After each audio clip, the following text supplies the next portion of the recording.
A modern view on franchising industry, including whether franchises are worth it and what considerations to undertake.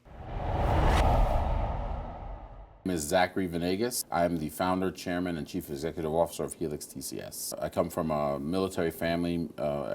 My grandfather and father served in the U.S. military.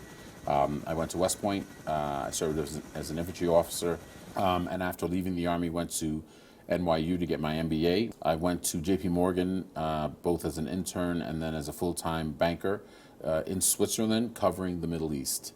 And after a few years there, after having lived in Bahrain and England and Dubai, I decided to leave JP Morgan and start my own firm, which was called Scimitar, and it was a frontier market focused private equity firm.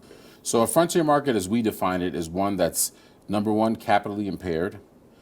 Number two is information tight. And information tight means information is not reliably transmitted into or out of that market. That's a very important distinction that we rely on quite a bit. And then has shifting or opaque legal and operational frameworks.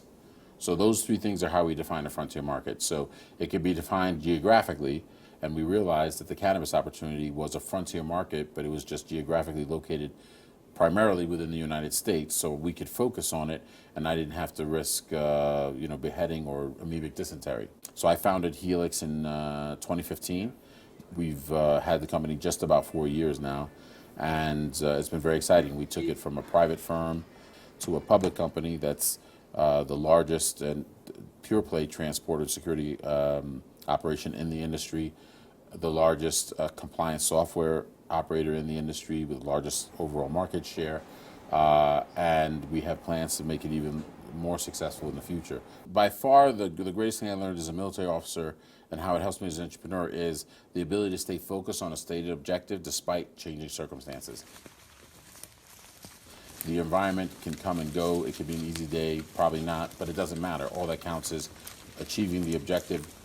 Having a background from the military, especially as an infantryman, where you're almost expected to have it as tough as it's going to be. You're almost expecting that. You're almost wanting that. I think I had that mindset from a very young age because my father was a Marine, my grandfather was in the Army, and so there was that mindset was always around. So we used to say also in the Army, if it ain't raining, we ain't training. Rain while you're training outside is not fun, but the idea was if conditions aren't as difficult as they could be, then it's not real. So although the industry grows and fits and starts, it has not been a smooth rollout from state to state or even country to country. What has grown is the industry itself. And as long as we're going to say that it will be a regulated industry of some sort, which I can't imagine it ever won't be, then us providing critical infrastructure largely focused on compliance and security allows us to grow with the industry overall. We're not terribly concerned about the average price per pound. We're not terribly concerned about legalization in every state because we don't bother with states until they are legalized. We don't enter them. So we're supporting the industry in a legal compliant way. So we're the most direct way to get that growth without taking a lot of risk on business specific outcomes. As long as the industry is growing, we're growing.